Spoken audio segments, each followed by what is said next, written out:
Daily news and analysis. We keep you informed and inspired. This is World Today.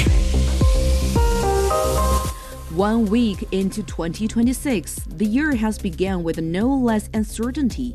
The U.S. forcible seizure of Venezuela's President Maduro has sent shockwaves across the world. Are we witnessing a turning point? And what kind of a world order may emerge from this?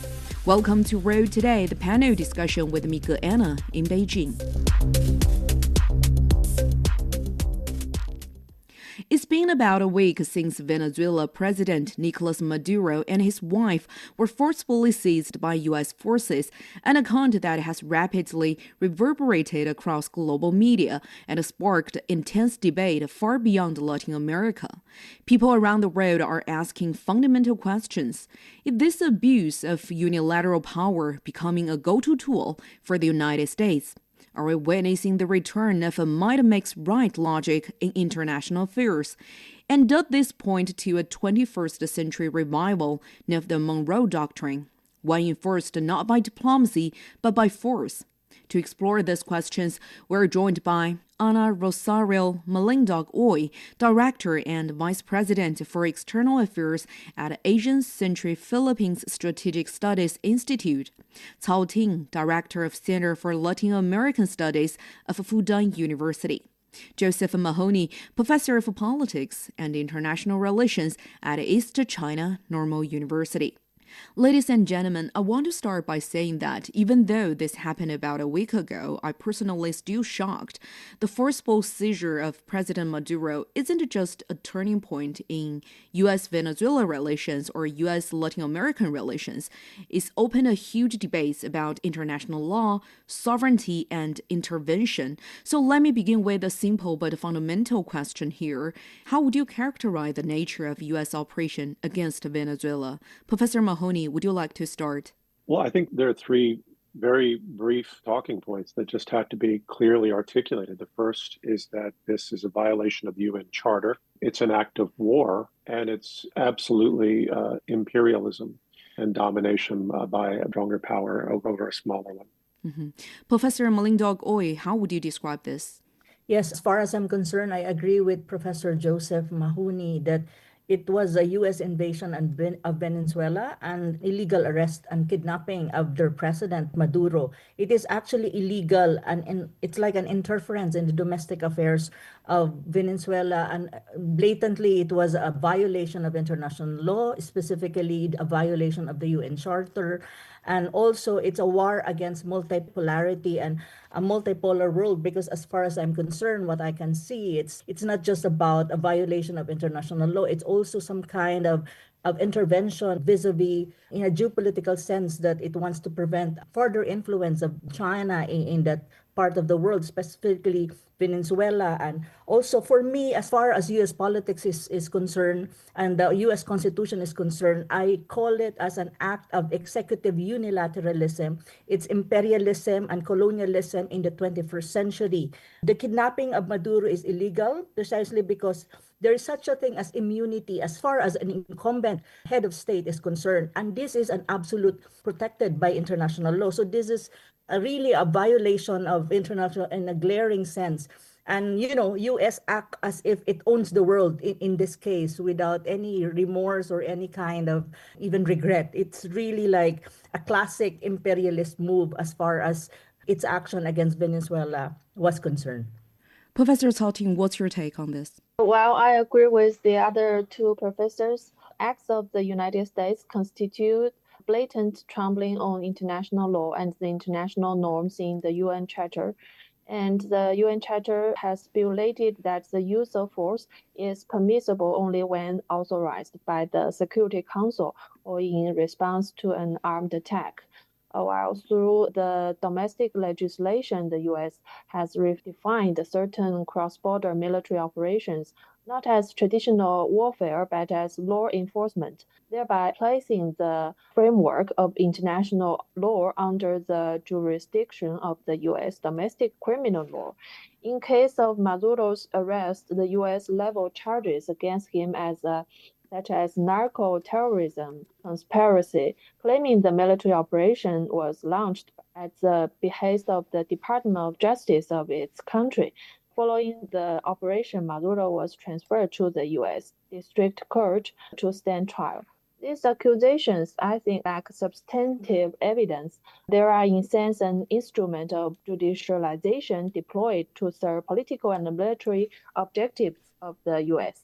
Just to add, I just Yes, want to please. add an important aspect of it, since Professor Cao Ting has mentioned about what you call long arms jurisdiction of the United States. It is as if like their domestic laws applies to another sovereign state, which is really crazy as far as I'm concerned. And also at the end of the day, this is not about laws, this is not about drugs. It's basically all about resources, controlling the resources of Venezuela, the oil and other national resources in there. So this is all also about regime change, precisely because Maduro is not a puppet of the United States. So they want to impose something, or they want to control the country, Venezuela for that matter, to control the whole country to their advantage. So this is a classic, really imperialist move as far as US is concerned. Let's delve a bit further into global reactions, especially from Latin America, Europe, and Global South. Many small and medium-sized countries now appear to be experiencing what some analysts describe as sovereignty anxiety and security anxiety. In several Latin American capitals, protests were emerged carrying slogans such as "We are the next." So, Professor Cao Ting, from your perspective, what impact does this incident have on smaller states globally and especially on Latin American countries? Yeah, I agree with you. The United States actions have triggered anxiety and unease among many small countries around the world. The senior minister of Singapore stated publicly several days ago that the United States military intervention in Venezuela will exert a long-term impact on the international system and can arouse concerns among small countries like Singapore. And peace and autonomy in Latin America are also facing the gravest threat since the end of the Cold War. And Trump seeks to use this operation as a lesson to others to create a chilling effect in this region. And Trump has also threatened that a second wave of strikes could not be ruled out, aiming to exert overwhelming deterrence on Venezuela's acting president and military and force them into submission to the United States. And Trump has also threatened to intervene in Colombia and Cuba, and while other left-wing regions are also under pressure from the U.S. So I think now this region is facing a lot of pressure from the U.S. and this dream of Latin America to build the region into a zone of peace is in danger of being shattered. Professor Mahoney, what's your take on the concerns like sovereignty anxiety and security anxiety? What kind of a pattern of responses from the international community do you see emerging? Well, I would take it from a broader geopolitical perspective. The thing that we saw was the Trump administration pulling out of another 66 international organizations, including more related to climate change. And we also saw statements from some of his advisors indicating that they believe that might makes right, that Greenland is next, and that Trump saying that he doesn't need to follow international law, that the only thing that really guides him is his own sense of morality. So I think that we put this in the broader context of him increasingly abandoning international organizations. It demonstrates U.S. animosity towards multilateralism and global governance. It signals the U.S. is firmly committed to this might makes right principle power. And this was demonstrated not only against Venezuela, but also recently against Iran. And we talk about threats against Colombia, but he's already forced militarily concessions from Colombia. We know that Cuba has long been under an embargo and that it's most likely that Cuba is next, given the extent to which Marco Rubio is driving this policy as both his NSA and the Secretary of State. Rubio, of course, being a member of the Cuban American community from Miami and strongly anti-communist and anti-Castro. And, I think that removing Venezuela is one step. But it's also the case that the attack on Venezuela and gaining the ability to stop the flow of oil in Venezuela creates new opportunities for the U.S. to prosecute its conflict against Iran. It's part of a nested game that allows them to begin to put pressure on a lot of different people simultaneously, given the fact that the U.S. is now the world's largest petroleum producer. So I would say that when we put all of this in the broader context, along with the mercantilist, rent-seeking global trade war that he imposed on the world, as well as from Biden to Trump, the demonstrated willingness to manipulate the dollar and exert control over the global financial system, above all to protect the dollar as the global reserve currency and its relationship with oil. I think we have to take these together with the issue of abandoning the effort to resist or to fight against climate change, to remember that his recent national security document is determined to make the United States global energy superpower, but above all through fossil fuels. We know that countries in the global south are the ones that are most vulnerable to climate change, including China. And it seems increasingly apparent that the United States is using its radical return to fossil fuels, as well as its negative disposition to not only the Latin America or the Western Hemisphere, but all countries in the world. This has become not only a global trade war, but a global war or strategic endgame with climate change. I would suggest that we are in a very precarious moment. Venezuela is probably the best example of this danger, but the danger is far bigger, that we are on the cusp of a human tragedy that could prove much greater than the Holocaust as countries face the worsening wages of extreme weather, flooding, drought, food insecurity, and disease. And I think we need to find a really clear response to this risk. We know the U.S. also suffers from climate change, but relatively not as bad as other countries, and above all, because the U.S. has to perpetuate its relationship with oil in order to sustain its dollar and therefore sustain its debt-driven economy, as well as its ability to manipulate the global financial system and to perpetuate that model. So we are in this profound moment of a global economic security and climate change trap. Venezuela is just the first major example of this. So when I see smaller countries reacting to it, I think we can understand their immediate anxiety. But in fact, this is an existential risk that all countries are facing. And indeed, a lot of people are concerned that none of the countries that Trump has mentioned are next, that what he's really building towards is targeting Brazil's role in BRICS, the way Brazil has become instrumental as an alternative source for agricultural products, as China has diversified its agricultural products away from the United States. And again, that this was about resources. It's not just about oil. It's also about the rare earths, the strategic minerals that Venezuela also has in abundance. And we know that China's outsized position in that market and its willingness to resort to export controls is what forced the trade war ceasefire on Trump, and that has deeply frustrated the White House. And so by moving in and gaining greater control over the oil markets, but also potentially gaining access to these minerals in Venezuela after realizing that gaining such access in Ukraine was probably not going to be feasible, is yet part of a broader attempt to push back and contain or knock down China and the multipolar world order. Professor Mahoney, a very interesting tweet. The U.S. State Department recently tweeted, "America is back," noting that just 1 week into 2026, the road has already taken notice. In your opinion, what kind of America is back? And how does this administration see its role in today's world? Well, I don't know how old the other members of the panel are, but I don't think I'm myself that old. I was born in 1970, but I grew up coming of age in terms of my awareness of the broader world during the Reagan administration. I remember very distinctly a lot of the things that the United States was doing in Latin America during the Reagan administration, which in some respects are worse than what they're doing now. We know that the aggression against Venezuela really started in 2000. So Chavez came to power.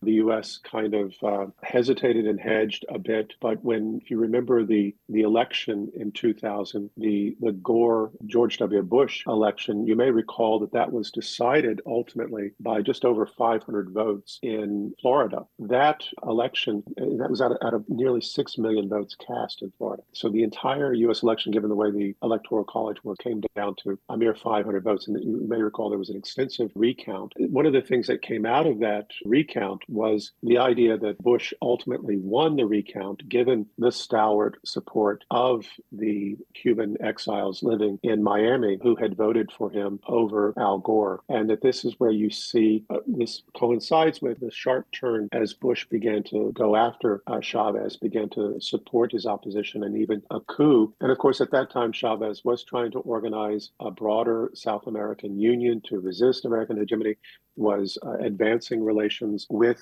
Cuba, and had imposed higher royalties on U.S. oil companies who held the oil contracts to extract oil from Venezuela, which had angered the oil companies. Of course, the Bush, both the elder and the younger Bush were close to the U.S. oil industry. So there were a number of reasons why that escalated. We can go back and recall Chavez calling Bush the devil. So what we're seeing is a long-term strategy that has had ups and downs through time as the U.S. found itself distracted by other threats, 9/11, high oil prices, and other things that caused it to mitigate its strategy or approach towards Venezuela.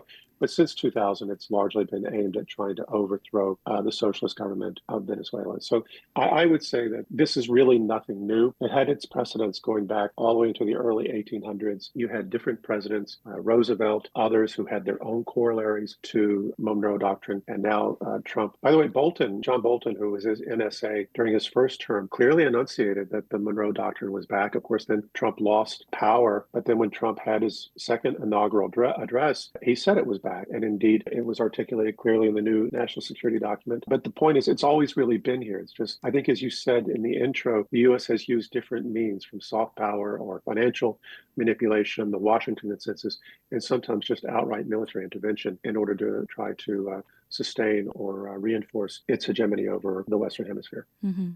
Professor Malindog-Uy, how do you interpret this idea of a return to America? What does it reveal about how the current U.S. government perceives itself and its own role in the world? And how serious do you think this is, especially for smaller states? Yeah, let me comment on that, and also let me comment as well on the question of sovereignty anxiety and what happened to Venezuela, what it means for smaller state and for a country like mine, which is actually a U.S. ally at the same time as countries in the global south, like the sub-region of Southeast Asia. So for me, as far as I'm concerned, the incident reinforces a hard truth that many small and medium-sized countries or states have long sensed but now feel more acutely. Formal sovereignty is increasingly fragile when great powers speak and act openly in terms of interest, assets, and leverage. I'm referring to the United States because that's really the kind of actions they project to the world, especially those who are not aligned with their interests or those who are not bowing down to them. What we're seeing is not just a paranoia, it is a rational anxiety in a more coercive international system. So what does the incident in Venezuela signals to smaller states like mine, which is the Philippines? The blunt articulation of power, that is one, and whether over resources, territory, or strategic location. This is actually what we sense at the moment, especially a country coming from the global south. And this is also all about the signaling that sovereignty is conditional as far as the United States is concerned and not absolute in every sense. Because, when major power like the United States openly discuss another country's oil, land, or strategic value, it implies that sovereignty is respected only insofar as it does not obstruct great power interests. For this specific case, it's the great interest of the United States. So for smaller states, what we think is this erodes the belief that international law alone is not sufficient shield. So this means that, norms are weaker when you talk about power, and also rules matter less than leverage. Institution cannot reliably constrain powerful actors like the United States, because everyone is looking at the UN system at the moment, or the United Nations, asking what the United Nations can do to constrain the United States under a Trump presidency. What if United States would invade Colombia, would invade Greenland, and even countries like those countries who are not aligning with its moves and interests internationally speaking. So there's also a question of moral language that is being dropped as far as Trump is concerned. So in a way, this deepens security anxiety, especially for smaller states, especially also for those states that They maintain neutrality and they have independent foreign policy, and they don't have this strong alliance or deterrent capacity. So it's sending what you call security anxiety as well. It's not just sovereignty anxiety, but security anxiety. So these are the things that is happening, and I think in the minds of many smaller and medium power states. So basically, for Latin America in particular, it signals that history is not yet over.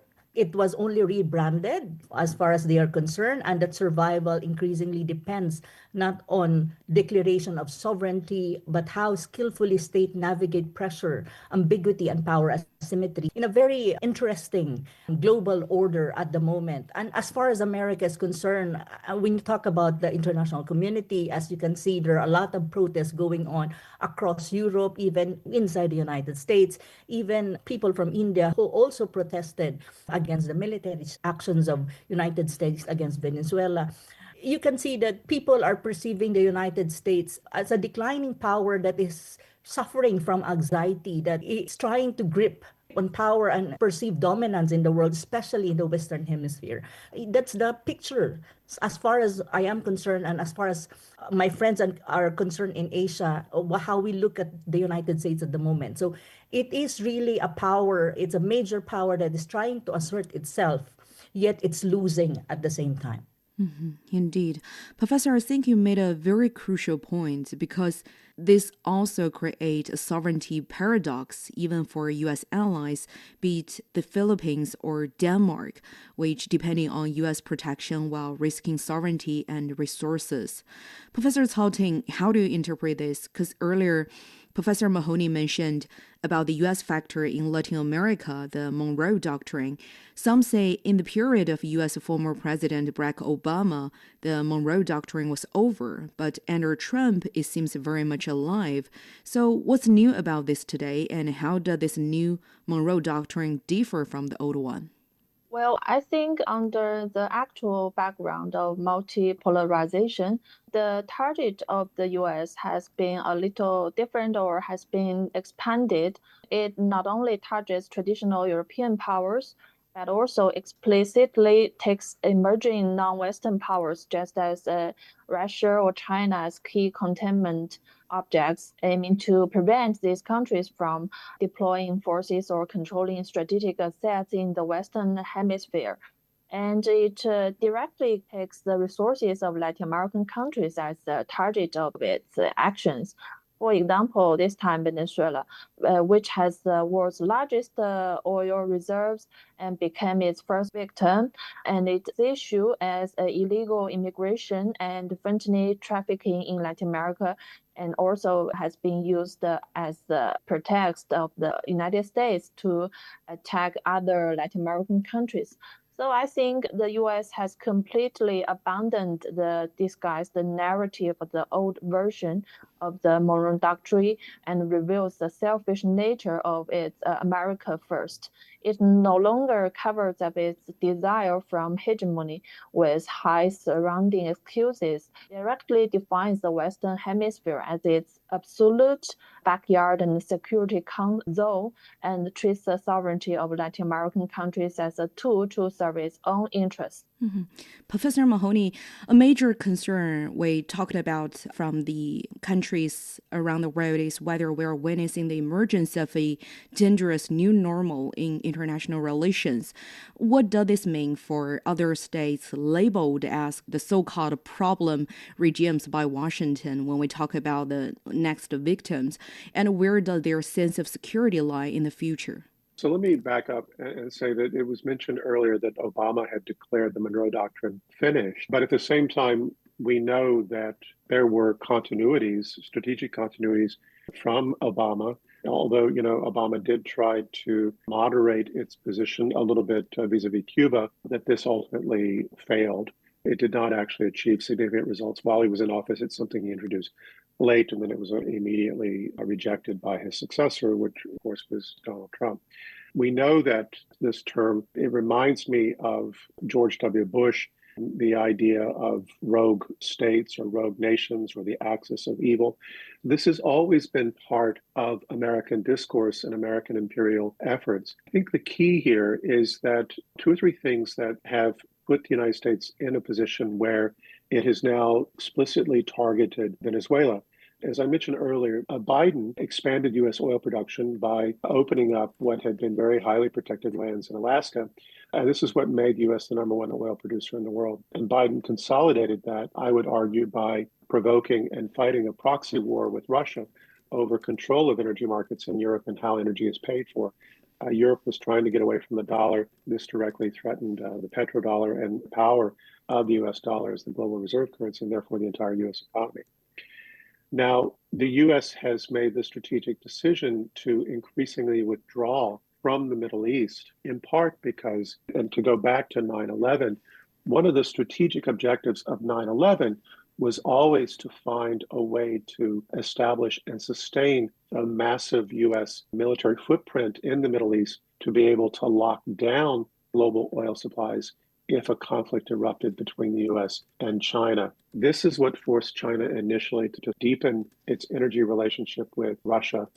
As China began to find alternatives to Middle Eastern oil and even African oil, China finds alternative energy sources and begins to build green energy. And at the same time, the U.S. failed in Afghanistan, and China was able to advance positive relations with the Middle Eastern countries. So what happened was the United States itself was able to provide enough of its own energy, but controlling Venezuela was key to controlling energy prices in order to avoid too much inflation hitting American consumers, which is a risk that whoever's in office faces. So what we're seeing is the U.S. is increasingly withdrawn from the imperial project of the Middle East and redirected that imperial project now to Venezuela because it's closer to home, it's easier to hold, and there's also other strategic minerals there in play. And China has made considerable inroads in building constructive relations with Latin American and Caribbean countries in the past decade. And this has troubled the United States as well because the United States is unable to offer those types of assistance because the U.S. is not even able to do that for itself. But to answer your question, we've had this behavior before. It's just before it was directed against the so-called axis of evil or rogue nations. It was directed against Iraq. Remember, the United States illegally invaded Iraq. The United States managed to overthrow that government, arrest its leader, and execute him. The United States illegally involved itself in Libya and contributed to that leader's death. You don't have to go back to Vietnam. It's something that has always happened wherever the U.S. has focused its strategic energies because that's what it needed to do, it felt, in terms of its strategic posture. So nothing new.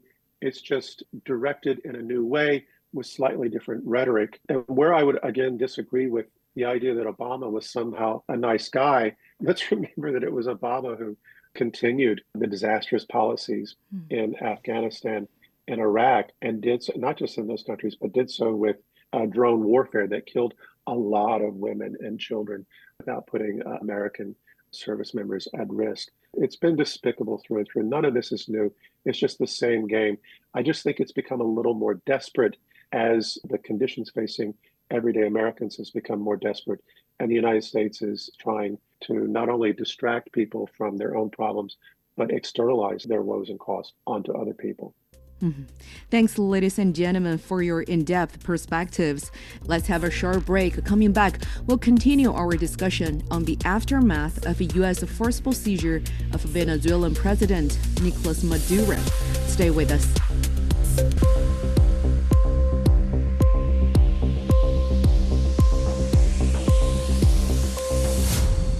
Welcome back. You're listening to Road Today, the panel discussion with Mika Anna.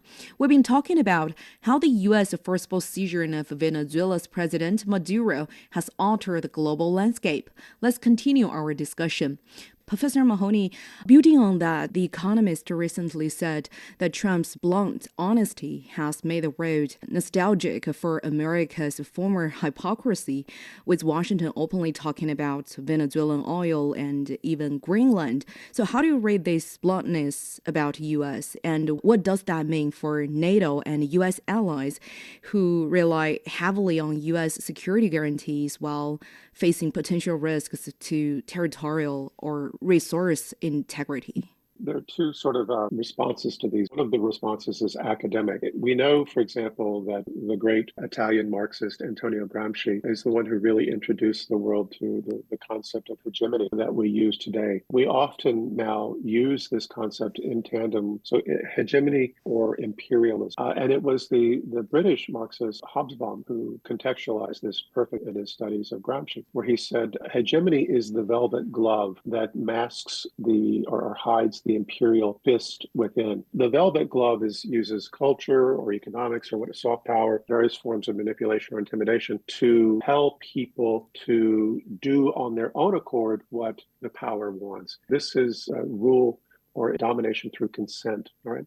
But when that breaks down for whatever reason, when other countries simply fail to do what you are trying to manipulate them to do, then you see the glove come off and you see the imperial fist. But again, to think that this is something altogether new, that Trump is simply being more candid is, I think, a little misrepresentative of how candid the Reagan administration was and how direct the Bush administration was. The only difference is that at least the first Bush administration tried to put together an international coalition. It was able to do this in part because the Soviet Union was no longer really in a position to create an alternative, provide a moderating force. This was in the first Persian Gulf War after the invasion of Kuwait. But it was also the case that in George W. Bush, they did go to the UN. They did construct an international coalition, but they did so by lying, by creating fabricated evidence of weapons of mass destruction. The two differences today are, firstly, that we are in a new era of great power competition.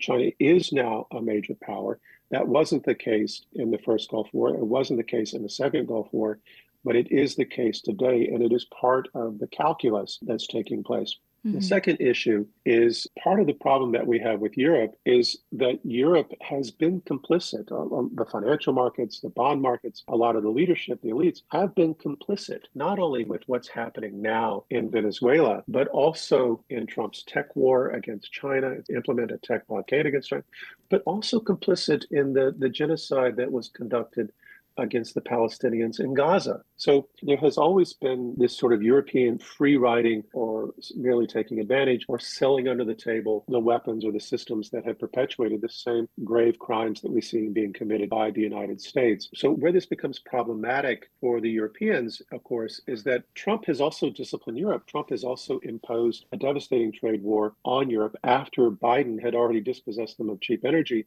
And at the same time, what we see is Europe was actually forced into a conflict with Ukraine, and public opinion was manipulated by Western media to believe that Russia was an existential threat, that Russia was singularly responsible for provoking this conflict.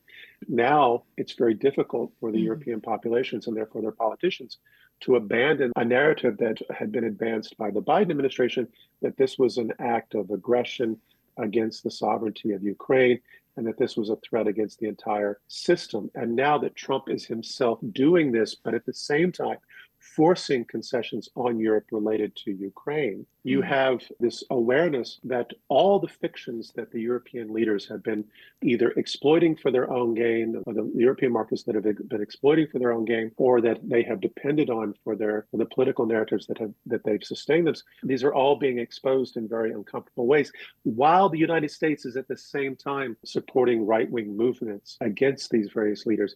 So the European leaders themselves are in a very exposed position. They're in an economic trap, they're in an energy trap, they're in a security trap, and some of their markets are actually quite happy with what's happening in Venezuela. So I think what they wish for is the old hypocrisy, the old lies that were previously told, because that was much more comfortable for them to move along in ways where they got to pretend that they were innocent and they didn't get their hands dirty, even though the United States is really just emulating the imperial model that they pioneered in the first place and that they have long benefited from as being part of the developed world and under the security rubric of the United States.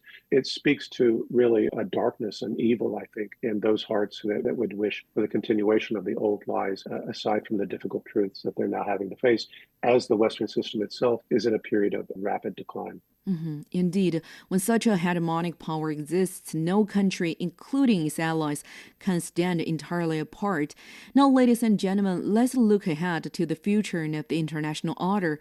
Professor Malindog-Uy, I came across an article from Kyrgyzstan titled The Venezuela Precedent, which asks whether similar scenarios could appear closer to Central Asia and stresses the importance of regional security alliances. I think this is certainly not an isolated case.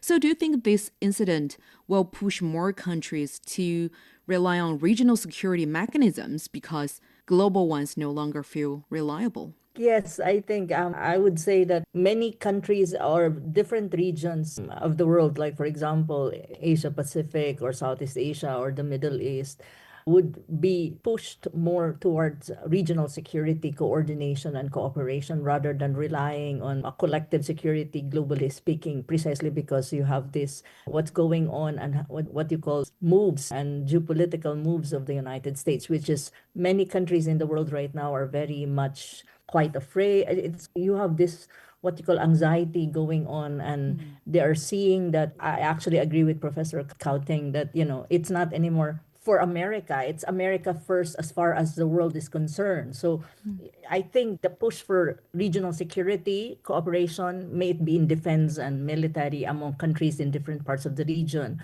will be something that we might see would be pushed. Institutions like, for example, BRICS, the Shanghai Cooperation, these are alternative and groupings or alternative multilateral frameworks or groupings that are in existence at the moment. This will gain more leverage, I think, and this would gain more attraction as far as the global south or the rest of the world is concerned, precisely because if you look at BRICS, these are composed of major powers that are basically, as you can see, they are not in agreement and not in an alignment with the United States. So I just want to comment as well, it's very important to understand about the Monroe Doctrine. But I think what is very important in this reemergence of the Monroe Doctrine as far as Trump is concerned is it's not anymore really about U.S. dominance in the Western Hemisphere, which was executed through U.S. military intervention, regime change, and economic domination, particularly in Latin America and the Caribbean, if you look at the Monroe Doctrine, originally speaking.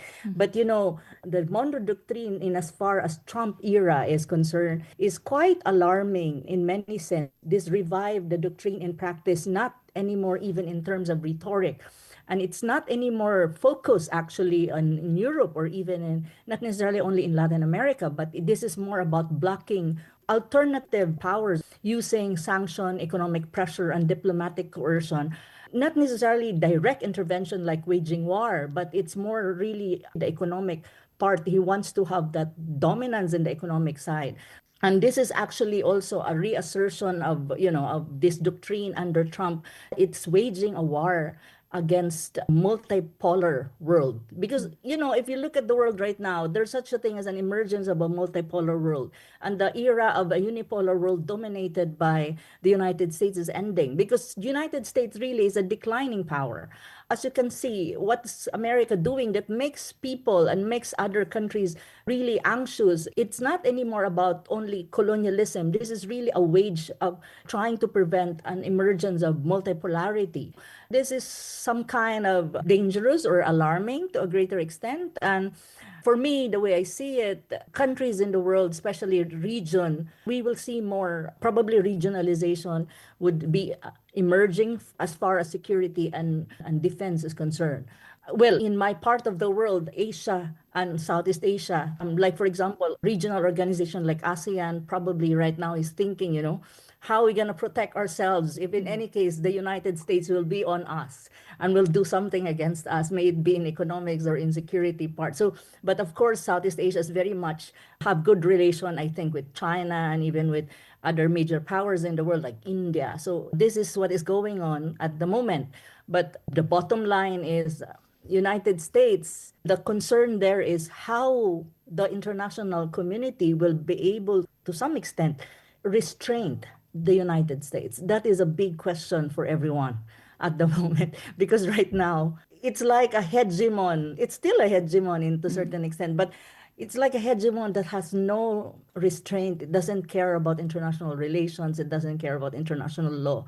It withdrew from what? How many? 66 multilateral agency or an international organization as far as Trump is concerned. It was announced 2 days ago or yesterday, I think, from what I've seen in papers. So, this is the challenge of the people of the world. How far are we going to accept this kind of actions coming from a major power like the United States?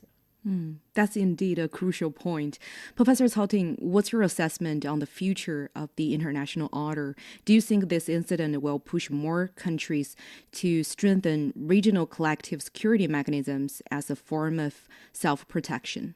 Well, from the broader geopolitical perspective, I think this event may accelerate the evolution of the international order toward a more multipolar pattern centered on regional cooperation and strategic autonomy. I think this event has become a touchstone for testing the stance of the Global South on safeguarding national sovereignty, and it has sounded an alarm for major middle powers such as Europe, Japan, South Korea, and some small states such as Singapore, making them realize the risks of over-reliance on U.S. security guarantees. But I think the solidarity and cooperation in some regions still face severe tests, such as countries in Latin America now are divided in their attitudes towards the U.S. And we know some left-wing governments such as Brazil, Mexico, Cuba, Chile have condemned the U.S. military action, but Argentine President Milei has publicly voiced his support for the U.S. stance. And other countries led by right-wing administration have remained silent on the U.S. actions. And this reflects the divergent positions of the Latin American governments with different ideological leaning towards the U.S. policies. I think the regionalism in some regions still face a lot of challenges. Professor Cao Ting, we mentioned China several times in our discussion today already. I've noticed the discussion in international stage suggesting that as unilateral regime change by force becomes a reality, the world looks for stabilizing forces, and China may be facing a historic choice. Should China continue its path of development-centered, non-interventionist, civilizational rise, or should it evolve into a more proactive provider of international order capable of deterring unilateral actions? How do you view this debate? Well, I think the two orientations are not contradictory.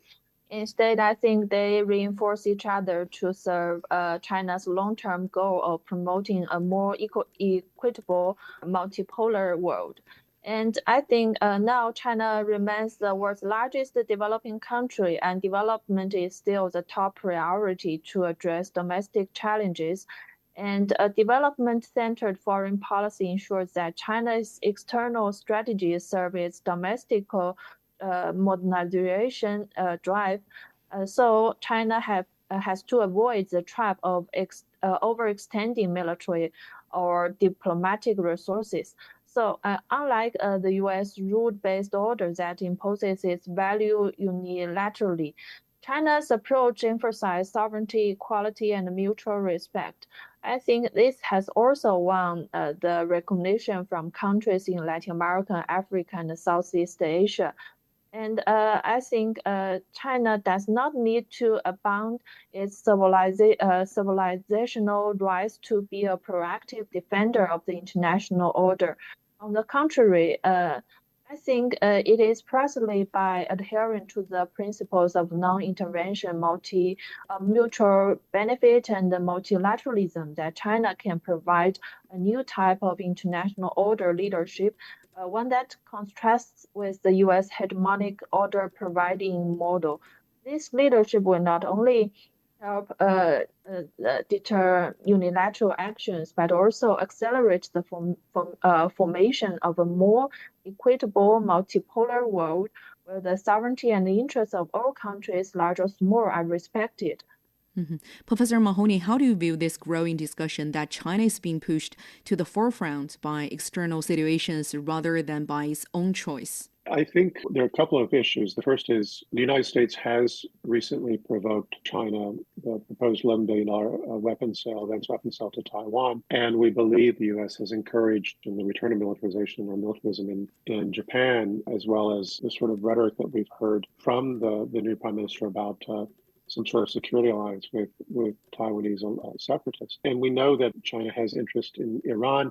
We know that controlling Venezuela would maybe give the United States a clear hand to move against Iran without disrupting oil markets in ways that would bring inflationary shocks to American consumers, which would then, of course, damage Republicans ahead of the midterms. If the Republicans lose the midterms, Trump is in trouble the last 2 years.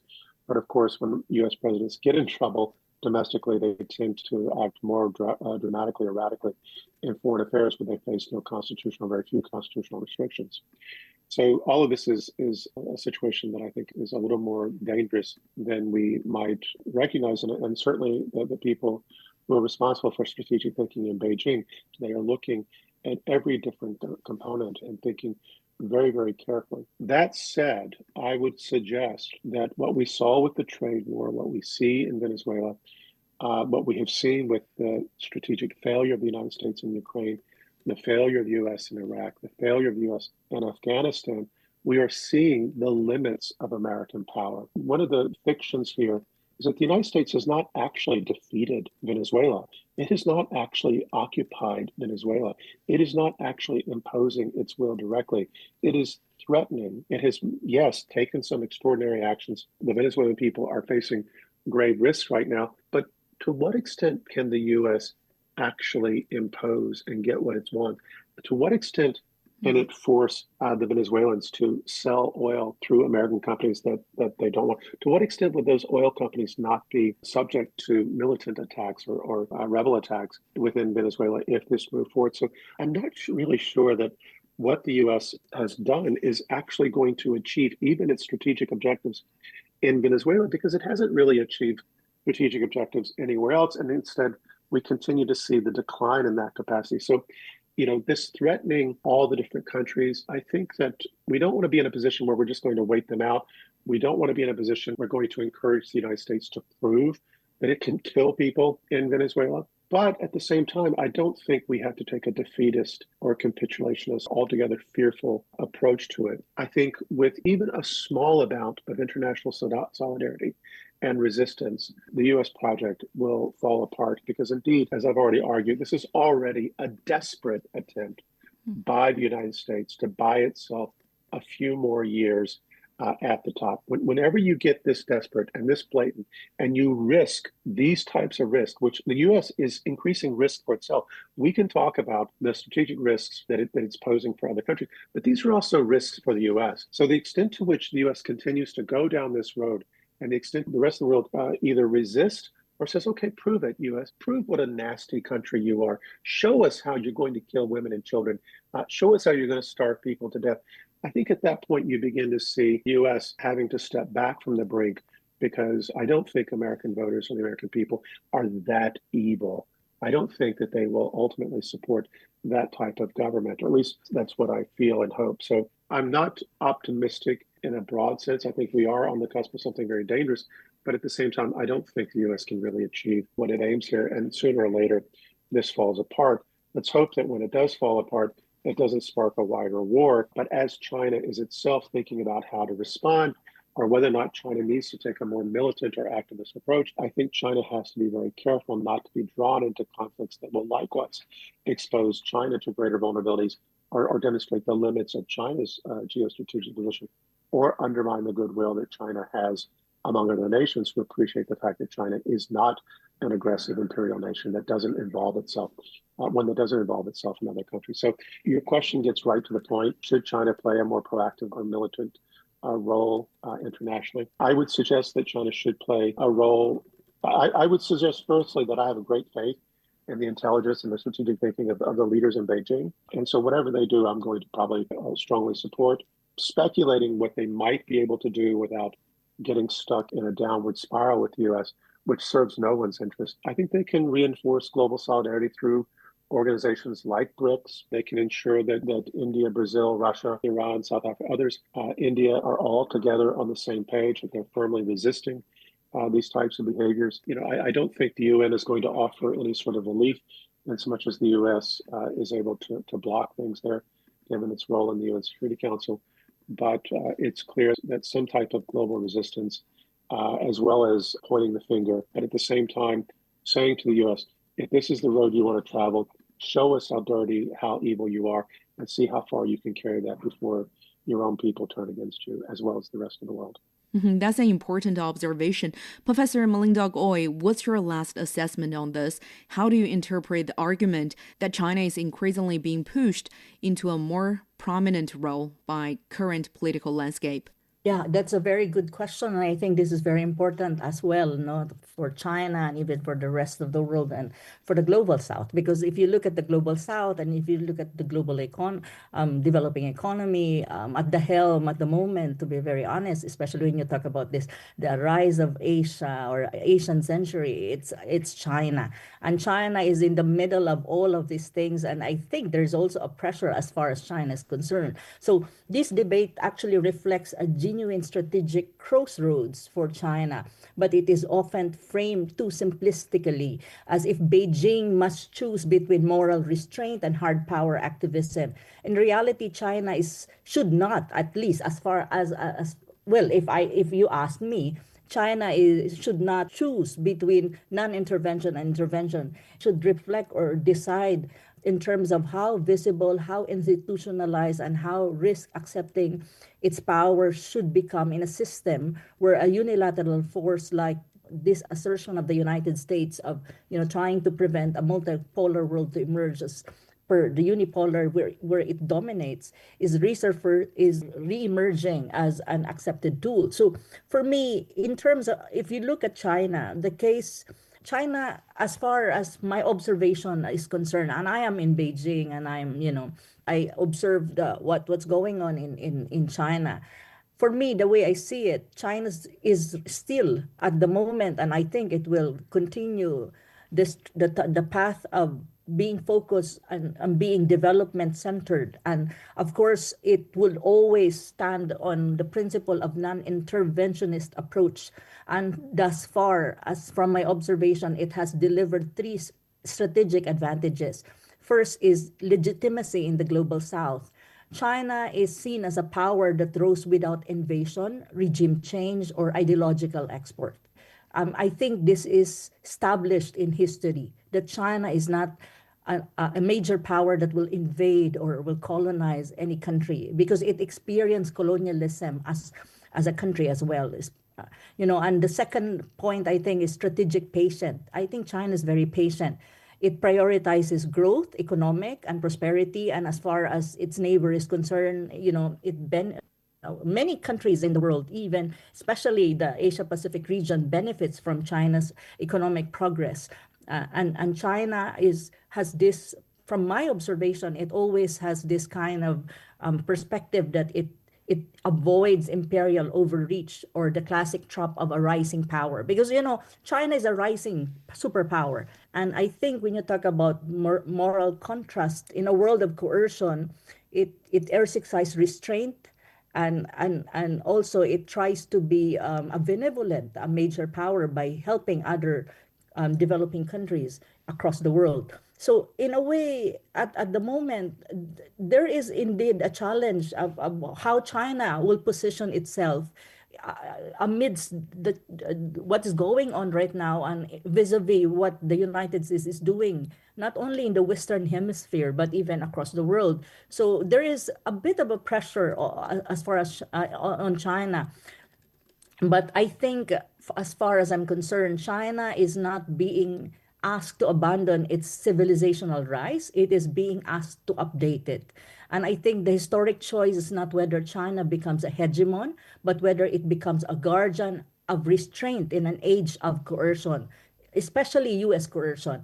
If unilateral regime change is becoming normalized, then the most stabilizing role China can play is not to mirror force with force, but to make force less legitimate, less effective, and most and more costly, though institution through coalitions to institutions and credibility, and we can see it in BRICS, in the Shanghai Cooperation and other multilateral organizations that China has a huge presence or a strong presence. So this is what I think is important for China to reflect, because the pressure for China is huge at the moment.